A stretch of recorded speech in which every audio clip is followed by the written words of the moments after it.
Assalamualaikum guys. Jadi di video kali ini aku bakal coba untuk ngebahas terkait dengan sesuatu yang lagi viral banget, khususnya di Twitter lagi trending beberapa hari yang lalu sih. Sebenarnya aku cukup terlambat, tapi ya sudah, nggak apa-apa, kita coba untuk ngebahas dari perspektif aku pribadi. Jadi disclaimer dulu ya guys, aku cuma orang awam, aku cuman punya sedikit ilmu, sedikit banget yang aku cuma pengen ngungkapin pendapat aku pribadi dengan sesuatu yang lagi viral ini. Sebenarnya awal permasalahannya itu adalah ada salah satu influencer, namanya, aku sebut saja namanya Kak Gita. Disclaimer juga ya guys, Kak Gita ini orang yang cukup aku sukai juga, ya meskipun dulu sekarang udah nggak terlalu.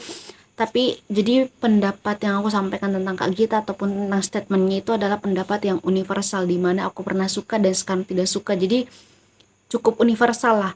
Kak Gita tuh ngebuat story. Nah, storynya itu dia memberikan kesempatan netizen untuk bertanya.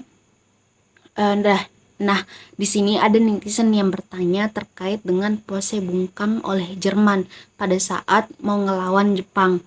Jawaban Kak Gita dari pertanyaan itu kan, Jerman ini pose bungkam mulut dengan tujuan untuk memprotes kebijakan Qatar, tiap Piala Dunia pihak Qatar yang melarang pemain sepak bolanya untuk menggunakan bang kapten LGBT. Jadi di Qatar itu dilarang. Nah, pose bungkam mulut ini oleh Jerman adalah salah satu bentuk protes mereka terhadap kebijakan itu.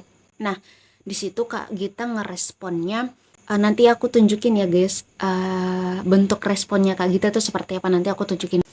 Jadi bentuk jawaban Kak Gita itu seakan-akan mendukung. Terus di postingan itu juga Kak Gita sempat menyinggung soal FIFA korupsi. Nah, sebenarnya sebagai seseorang yang pernah menyukai Kak Gita, aku juga sebenarnya cukup berharap bahwa jawaban Kak Gita itu tidak akan seperti itu.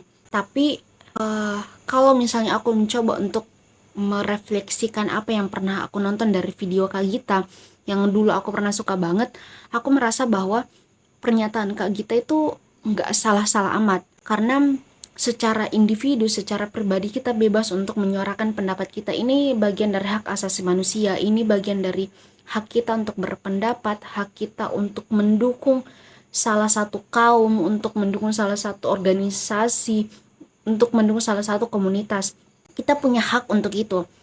Disclaimer juga ya guys, aku tidak mendukung LGBT, aku tidak mendukung transgender, aku tidak mendukung sesuatu yang menyimpan dari Islam. Itu jelas ya guys. Cuman di sini aku mikirnya bahwa kita nggak boleh mengintervensi pendapat dari Kak Gita, karena itu pendapatnya sebagai seorang individu yang memiliki hak atas dirinya.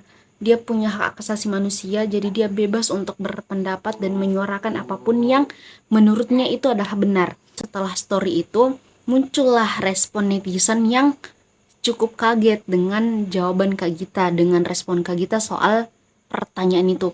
Saya juga cukup kaget banget malahan, tapi aku tidak terlalu merespon bagaimana, apalagi sampai ngetik di Twitter gini, enggak.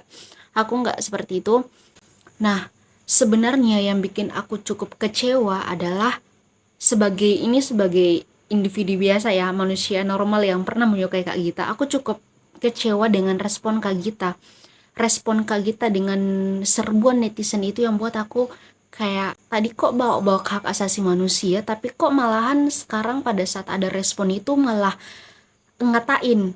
Jadi respon balik Kak Gita setelah serbuan netizen itu, nanti aku tunjukin juga ya guys, ngatain stunting lah, kalimat-kalimat kasar yang tidak seharusnya. Kayak kita mikir, kalau kita lihat dari konten-konten Kak Gita soal beropini, itu cukup menggambarkan sosok Kak Gita seperti apa, intelektual, punya prinsip. Sepertinya kata-kata kasar tidak sepantasnya keluar dari mulut beliau.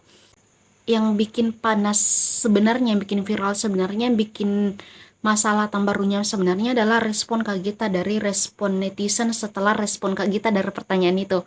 Oke, jelas ya guys.